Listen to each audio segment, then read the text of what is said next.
L'Afrique possède l'une des frontières les plus inquiétantes de la planète. Elle n'est marquée ni par des murs de béton, ni par des barbelés, ni par des miradors. Elle se meut au gré du vent, se transforme au gré des pluies, avance sous l'effet de la chaleur et disparaît des cartes avant de réapparaître dans la réalité. C'est la frontière entre le Sahara et le Sahel, une immense ligne où le sable, la sécheresse et la pauvreté poussent depuis des décennies des millions de personnes vers un avenir de plus en plus incertain. Longtemps, le tableau a paru simple. Au nord, le plus vaste et le plus chaud désert de la planète. Au sud, une bande de savanes, des villages, des bergers, des cultures et des chemins de terre. Mais cette séparation a toujours été fragile. Le Sahara n'a jamais été un mur immobile. Ses limites se déplacent au gré des cycles de pluie, de l'exploitation des terres, de la disparition de la végétation et du réchauffement climatique. Là où une mauvaise saison peut anéantir des récoltes entières, la différence entre un champ fertile et une plaine aride peut tenir à quelques centimètres de terre vivante. Le mystère qui a commencé à inquiéter scientifiques, gouvernements et populations locales était aussi visible que difficile à endiguer. Les terres qui produisaient autrefois du mil, du sorgho ou servaient de pâturage pour le bétail ont commencé à s'arider. Les puits se sont creusés. Les arbres ont disparu, transformés en bois de chauffage. Les troupeaux, toujours plus nombreux, ont brouté les dernières pousses. Les vents ont soulevé la couche fertile, et le paysage s'est exposé comme une plaie ouverte. Par endroits, le sable recouvrait les chemins, ensevelait les vergers et forçait des familles entières à abandonner des villages où leurs ancêtres vivaient depuis des générations. Face à cette avancée silencieuse, l'une des idées environnementales les plus ambitieuses de l'histoire moderne a vu le jour. L'ONU, l'Union africaine et les pays du Sahel ont lancé un projet qui paraissait presque impossible: construire une barrière végétale de plusieurs milliers de kilomètres de long. Une barrière vivante traversant l'Afrique du Sénégal, près de l'océan Atlantique, jusqu'à Djibouti, sur la mer Rouge. Cette voie de communication vitale de quelques 8000 km était conçue pour enrayer la dégradation des sols, restaurer les écosystèmes, capter le carbone, créer des emplois ruraux et offrir une raison concrète aux populations de rester sur leurs terres. Le nom choisi était aussi puissant que symbolique: la Grande Muraille Verte. Au départ, le public l'imaginait comme une interminable rangée d'arbres, une sorte de forêt artificielle plantée face au Sahara. L'image était séduisante, une bordure verte poussant devant le désert, comme si l'Afrique pouvait stopper le sable grâce à ses racines, ses troncs et ses feuilles. Mais le terrain a rapidement révélé une réalité bien plus complexe. Le Sahel ne pouvait être sauvé par une simple ligne d'arbres. Sa restauration exigeait une approche plus profonde: régénérer les sols, restaurer l'eau, relancer les pratiques agricoles, protéger les jeunes plants, créer des économies locales et comprendre que la nature fonctionne comme un réseau et non comme un mur. La Grande Muraille Verte a commencé à prendre forme officiellement en 2007, lorsque l'Union africaine l'a adoptée comme réponse continentale à la progression de la désertification. L'ONU, par le biais d'agences telles que la Convention des Nations Unies sur la lutte contre la désertification, le Programme des Nations Unies pour l'environnement, le PNUD et la FAO, a contribué à transformer cette vision en un cadre international. L'objectif ultime est devenu colossal: restaurer 100 millions d'hectares de terres dégradées, capter 250 millions de tonnes de carbone et créer 10 millions d'emplois verts d'ici 2030. Derrière ces chiffres se cache une urgence humanitaire. Le Sahel est l'une des régions du monde les plus vulnérables au changement climatique. Les précipitations y sont irrégulières, les sécheresses y sont dévastatrices. Les conflits armés entravent le travail agricole. La pauvreté limite les capacités d'adaptation. Lorsque les terres cessent de produire, les familles perdent nourriture, revenus et sécurité. La dégradation de l'environnement devient alors une force sociale. Elle peut engendrer des migrations, exacerber les tensions entre agriculteurs et éleveurs, réduire les perspectives des jeunes et fragiliser des communautés entières. Le Sahara possède également une histoire climatique qui semble tout droit sortie d'une énigme ancestrale. Il y a des milliers d'années, de vastes étendues aujourd'hui désertiques abritaient des lacs, des rivières, des prairies et une faune abondante. Des peintures rupestres représentent des girafes, des antilopes, des hippopotames et des scènes de la vie humaine dans des lieux où règnent désormais la roche et le sable. Ce que l'on appelait le Sahara vert existait lors de périodes humides du passé, lorsque les variations orbitales modifiaient la circulation des moussons africaines. Puis le climat a changé, les pluies se sont déplacées et le désert a repris ses droits. Ces archives géologiques démontrent que le Sahara a toujours été un milieu dynamique. Mais le problème actuel se manifeste à un rythme différent. La pression humaine et le réchauffement climatique accélèrent des processus qui progressaient auparavant lentement. Au Sahel, la dégradation commence souvent par un phénomène invisible, la perte de la structure du sol. Un sol fertile paraît simple en surface, mais il fonctionne comme un organisme vivant. Il contient des racines, des champignons, des bactéries, de la matière organique, de petits animaux, des pores et des canaux microscopiques où circule l'eau. Lorsque la végétation disparaît, le soleil frappe directement la terre. La surface se durcit. Les fortes pluies, au lieu de s'infiltrer, ruissellent comme sur une dalle de béton. Le peu d'eau disponible emporte les nutriments, creuse des ravins et finit par se retrouver loin des racines. Puis le vent emporte les particules les plus fines, précisément celles qui assurent la fertilité du sol. C'est pourquoi planter des arbres dans une région dégradée semble une solution évidente, mais se révèle être une épreuve extrême. Un jeune plant a besoin d'ombre, d'humidité et de protection. Au Sahel, il peut être confronté à des températures caniculaires, un sol compacté, des pluies rares et des animaux affamés. Au début de la Grande Muraille verte, les efforts se sont concentrés sur la plantation de millions d'arbres en espaces ouverts. Le résultat fut inégal. Dans certaines zones, les plants sont morts avant d'avoir développé des racines profondes. Dans d'autres, ils ont été dévorés par les chèvres et les bovins. Dans d'autres encore, l'entretien a fait défaut après la cérémonie de plantation initiale. La nature a donné une leçon essentielle. La véritable restauration commence après la plantation, et non le jour même. Ce fut l'une des transformations majeures du projet.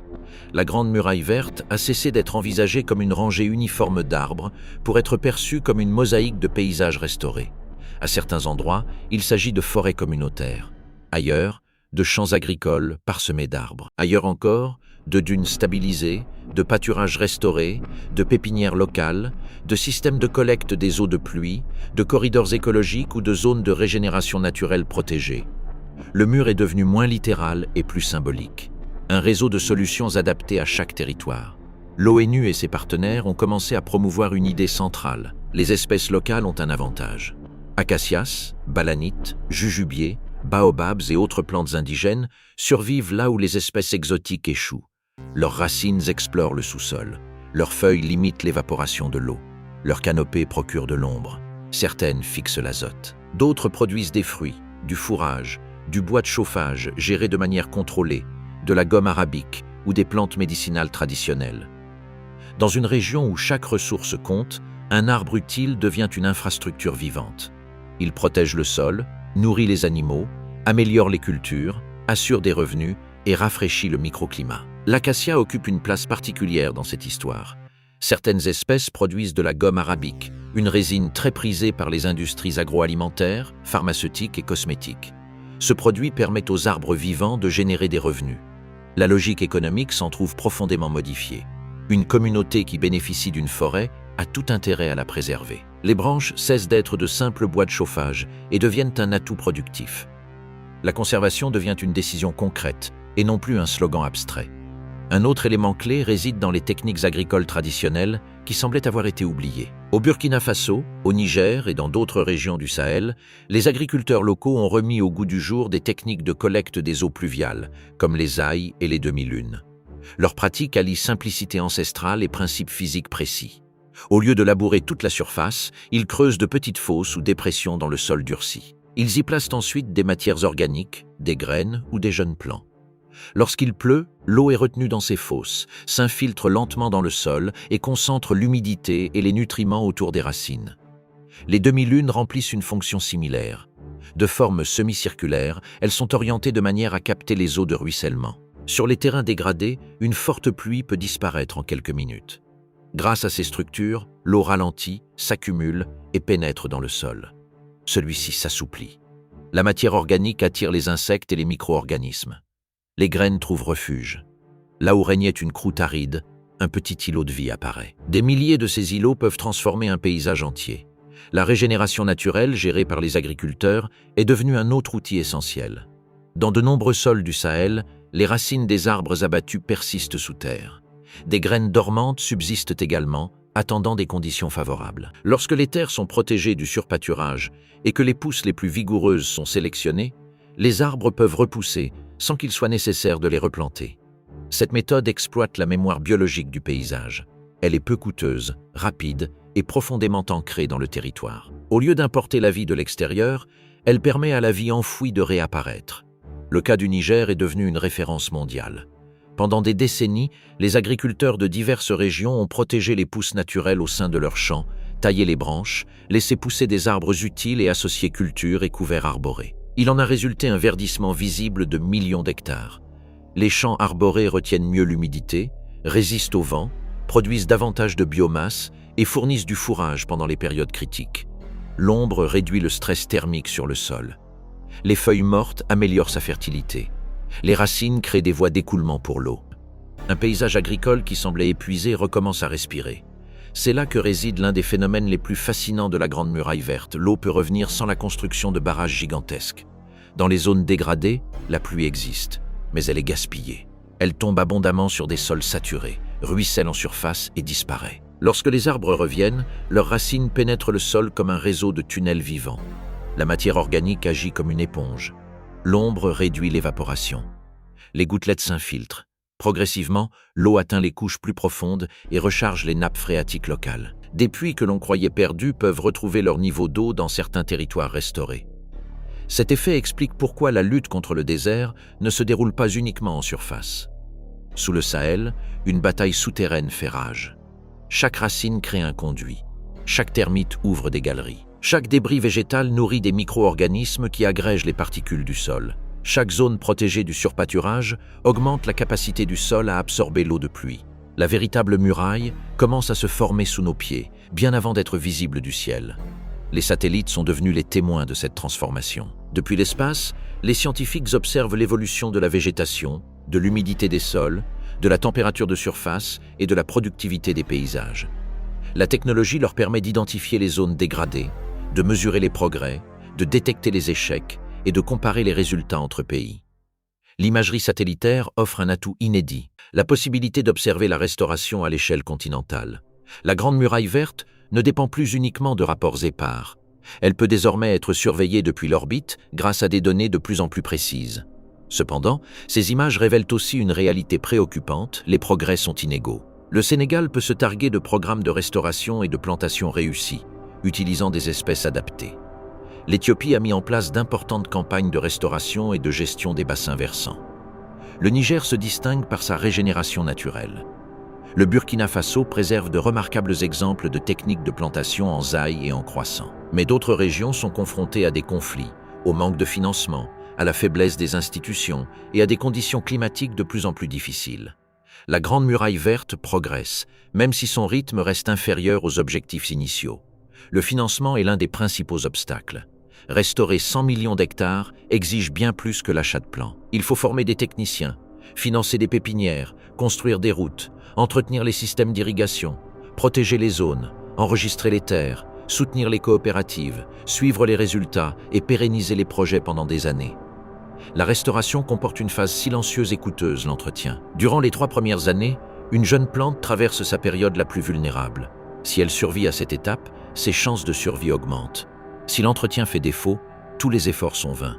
L'insécurité a également un impact sur le projet. Le Sahel central traverse de graves crises, marquées par la présence de groupes armés, des déplacements internes et des tensions politiques. Dans ce contexte, une campagne de restauration peut être paralysée par des routes bloquées, des attaques, un manque de personnel ou l'impossibilité d'accéder aux communautés. La saison des pluies est brève. Si les équipes ratent cette période cruciale, des millions de jeunes plants risquent d'être perdus. Le désert progresse avec une patience géologique, mais la restauration dépend d'un calendrier très précis. Malgré tout, la Grande Muraille Verte conserve un atout stratégique unique. Elle constitue une réponse environnementale qui fonctionne également comme une politique de développement. Lorsqu'un projet restaure des terres, il peut accroître la production agricole. Lorsqu'il améliore la production, il peut réduire la pression migratoire. Lorsqu'il crée des emplois, il peut offrir des perspectives aux jeunes. Lorsqu'il renforce les communautés, il peut atténuer les conflits liés aux ressources. La végétation, dans ce cas précis, agit comme une infrastructure de paix. Un hectare récupéré peut être une source de nourriture, d'ombre, de revenus et de stabilité. L'ONU joue un rôle de coordination, de financement, de suivi et d'appui technique. Son action consiste à mettre en relation les gouvernements, les agences africaines, les banques de développement, les bailleurs de fonds internationaux, les organisations locales et les scientifiques. La Convention des Nations Unies sur la lutte contre la désertification contribue à fixer des objectifs et à suivre les progrès accomplis. La FAO encourage la restauration des zones arides et des systèmes agroforestiers. Le Programme des Nations Unies pour l'environnement communique sur la valeur écologique et climatique du projet. Le PNUD promeut des solutions communautaires et le développement local. La Grande Muraille Verte appartient à l'Afrique, mais son ampleur exige une coopération internationale. Le Sahara est un écosystème naturel, ancien et complexe. L'objectif véritable est de préserver les terres habitables du Sahel de la dégradation, de restaurer les zones productives et de protéger les communautés vivant en marge du changement climatique. La principale menace n'est pas le paysage désertique en lui-même, mais la désertification, le processus par lequel les sols fertiles perdent leur vitalité, leur eau et leur capacité à faire vivre les communautés. Lutter contre la désertification implique de restaurer les fonctions écologiques des territoires dégradés. La Grande Muraille Verte remet également en question une idée répandue, la croyance que la désertification est irréversible. Longtemps, les terres arides dégradées ont été considérées comme des cas désespérés. Mais les exemples de restauration au Sahel montrent que la guérison est possible lorsque les savoirs locaux, la science moderne et la continuité politique se conjuguent. Un sol durci peut à nouveau absorber l'eau. Des champs épuisés peuvent renaître. Une graine dormante peut trouver les conditions propices à la germination. Un arbre abattu peut repousser à partir de ses racines ancestrales. La nature recèle des ressources insoupçonnées de résilience. Le mystère du verdissement de l'Afrique a une explication matérielle, même s'il conserve une part d'émerveillement. Il ne résulte pas d'un miracle soudain, mais de millions de petits gestes. Un agriculteur protégeant un jeune plant. Une communauté limitant le pâturage du bétail dans une zone critique. Une femme gagnant sa vie grâce à la gomme arabique et protégeant les arbres qui la produisent. Un technicien sélectionnant une espèce locale. Un satellite détectant une bande de végétation. Une pépinière livrant des plantes juste avant la pluie. Un trou de drainage recueillant l'eau lors d'un orage bref. La somme de ces actions forme un rempart plus complexe que n'importe quel mur physique. La dimension climatique confère au projet une importance encore plus grande. Les arbres, arbustes et sols restaurés stockent du carbone. Leurs racines incorporent de la matière organique. Le couvert végétal contribue à réduire les températures locales. Des paysages sains protègent contre les sécheresses et les crues soudaines. À l'échelle mondiale, la capture projetée de 250 millions de tonnes de carbone représente une contribution significative, même si la véritable importance climatique de la Grande Muraille Verte réside dans l'adaptation. Elle aide les communautés vulnérables à faire face à un climat déjà bouleversé. Dans les villages restaurés, les effets se font sentir au quotidien. Un puits plus alimenté en eau réduit les temps de marche. Un champ arboré produit des aliments et du fourrage. Une coopérative vend des fruits, des graines, du miel ou de la gomme de baobab. Une école accueille des enfants qui accompagnaient auparavant leur famille à la recherche d'eau. Un marché local se développe autour des produits issus d'arbres vivants. La restauration cesse d'être un terme technique et se traduit par du temps récupéré, de la nourriture disponible et un avenir possible. Le baobab incarne ce lien entre écologie et culture. Son tronc imposant stocke l'eau. Ses fruits offrent une pulpe nutritive. Ses feuilles sont comestibles. Son ombre rassemble hommes et animaux. Dans de nombreuses communautés africaines, le baobab revêt une valeur symbolique, médicinale et économique. Le planter ou le protéger au sein de la Grande Muraille Verte contribue à renforcer une espèce adaptée depuis des siècles à un climat rigoureux. Il en va de même pour de nombreuses plantes indigènes que le projet vise à réintroduire. La solution la plus moderne consiste souvent à respecter l'intelligence biologique accumulée du paysage. La technologie apporte une nouvelle dimension. Drones, capteurs, plateformes numériques et systèmes d'information géographique permettent de surveiller les zones reculées, de recenser les arbres, de mesurer les taux de survie et de planifier les interventions. La restauration ne repose plus sur des estimations approximatives. Chaque hectare peut être observé, chaque échec peut être corrigé, chaque réussite peut être reproduite. L'alliance des satellites et des techniques traditionnelles crée une synergie inattendue, la science spatiale, au service de la protection des zones creusées à la main. La Grande Muraille Verte s'éloigne également de l'approche plantée et abandonnée. Les projets les plus efficaces intègrent les communautés dès le départ. Les populations locales connaissent les sols, les régimes pluviométriques, les espèces utiles, les voies de transhumance et les points d'eau. Lorsque ces connaissances sont intégrées, la restauration devient plus réaliste. Si elles sont ignorées, les projets peuvent échouer, même avec des budgets importants. Au Sahel, la survie dépend de détails concrets. Une clôture érigée à temps, une espèce correctement choisie, une taille appropriée, le respect des règles communautaires. La participation des femmes est essentielle. Dans de nombreuses régions, elles collectent l'eau, transforment les aliments, gèrent les produits forestiers et font vivre leur famille. L'accès aux revenus tirés des arbres, des semences, des fruits ou des pépinières renforce leur autonomie économique grâce à la restauration forestière. Une forêt communautaire peut devenir une source d'emploi pour les femmes. Une filière locale peut transformer les produits traditionnels en biens commercialisables. Le mur végétal devient également un réseau d'opportunités. La jeunesse du Sahel est un autre facteur clé. Des millions de jeunes grandissent sur des territoires où la dégradation des terres limite leurs perspectives. Les emplois verts promis par l'initiative visent à fournir du travail dans les pépinières, l'agriculture régénératrice, la surveillance, la transformation des produits, les infrastructures de collecte des eaux et la gestion des ressources naturelles. Si une économie rurale devient viable, le paysage restauré pourra rivaliser avec l'abandon des terres, les migrations forcées et l'extrême précarité. Mais l'ampleur du défi engendre une tension constante. Les objectifs pour 2030 sont colossaux. Les progrès accomplis témoignent de réelles réussites, mais aussi de revers importants. La Grande Muraille Verte a besoin d'un financement constant, d'une coordination entre les pays, de la sécurité territoriale et de systèmes de mesures fiables.